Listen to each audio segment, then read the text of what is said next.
Not all calibers are created equal, and some, well, you'll wish you never spent a dime on them. Whether it's because of ridiculous recoil, overpriced ammo, poor availability, or just plain underperformance in the field, there are some cartridges that look good on paper but leave you disappointed at the range or in the woods. In this video, we're counting down 5 calibers you're likely to regret buying. Maybe you were chasing ballistics, maybe you fell for the hype, or maybe that gun shop counter guy gave you some bad advice. Whatever the case, these are the rounds that tend to collect dust instead of memories. We're not just nitpicking obscure wildcats, we're talking about commonly available calibers that have left more than a few shooters saying, "What was I thinking?" So before you drop cash on your next rifle, watch this list and make sure you're not about to invest in a ballistic disappointment. Let's dive into the top 5 cartridges that sound good until you actually try to live with them. Number 5. .40 S&W, the law enforcement fad that fizzled. When the .40 Smith & Wesson hit the scene in 1990, it was hailed as the perfect compromise between 9mm capacity and .45 ACP stopping power. Born from the infamous 1986 Miami FBI shootout, the .40 S&W was designed to pack more punch than a 9mm while still fitting into mid-sized handguns. Law enforcement agencies across the country jumped on board, and for a while, the .40 was king. But the crown didn't last. The .40 S&W has a snappy recoil, accelerated wear on firearms, and a reputation for being tough to shoot well, especially in compact pistols. While it offered more stopping power on paper, real-world data and modern bullet design started to close the gap between 9mm and .40.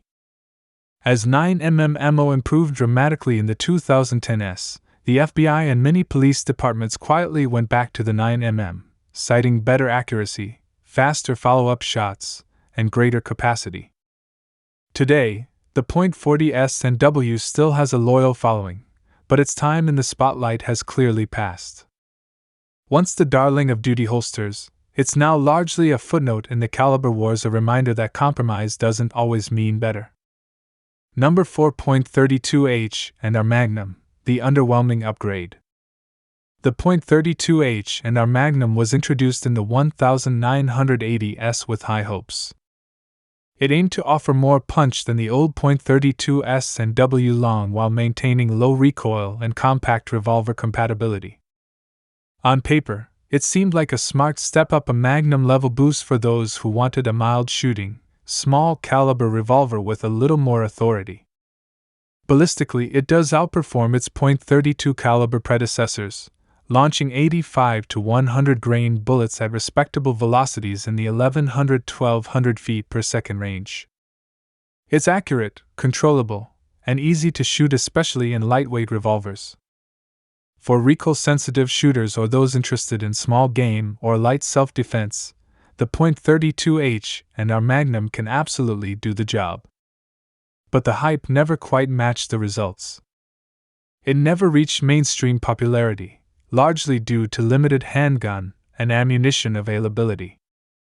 Then came the .327 Federal Magnum, which outclassed the .32H and are in every performance category while still allowing it to be fired from the same guns. That left the .32H and our Magnum in an awkward middle ground, better than a .22, but not quite enough to inspire confidence in. Number 3. .41 Magnum, the forgotten middle child. The .41 Magnum was introduced in 1964 with the best of intentions to bridge the gap between the hard-hitting .44 Magnum and the more manageable .357 Magnum. It was meant to be the just right option for both law enforcement and hunters, offering powerful ballistics with less recoil than the .44 and more authority than the .357. But despite its promise, the .41 Magnum never quite found its footing. Part of the issue was timing. Law enforcement had little interest in adopting a new caliber that required specialized training and gear, especially one still packing stout recoil. Meanwhile, hunters and revolver enthusiasts were already comfortable with the proven performance of the .44 Magnum. As a result, the .41 ended up being neither here nor there, not mild enough for duty use, not dominant enough to dethrone the king of big bore revolvers. That said, the .41 Magnum is no slouch. It delivers excellent accuracy, deep penetration, and more than enough stopping power for hogs, deer, or even black bear.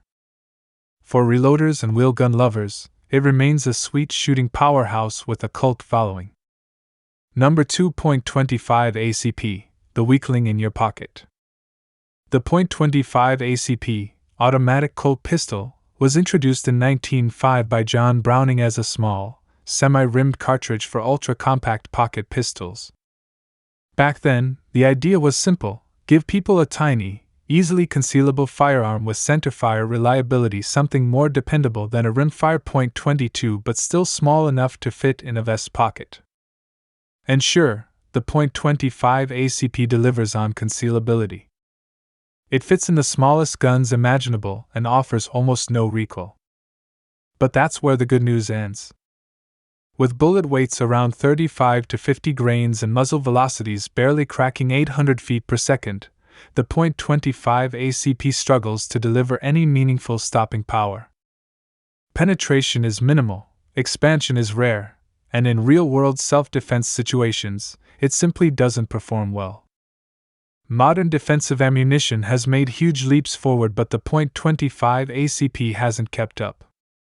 When compared to other subcompact friendly calibers like .32 ACP or .380, it quickly shows its limitations. In short, it's better than nothing, but only just. Number 1.32 ACP, the mouse gun that time left behind. The .32 ACP, automatic Colt pistol, also known as 7.65 Browning, was once the go-to round for discreet self-defense.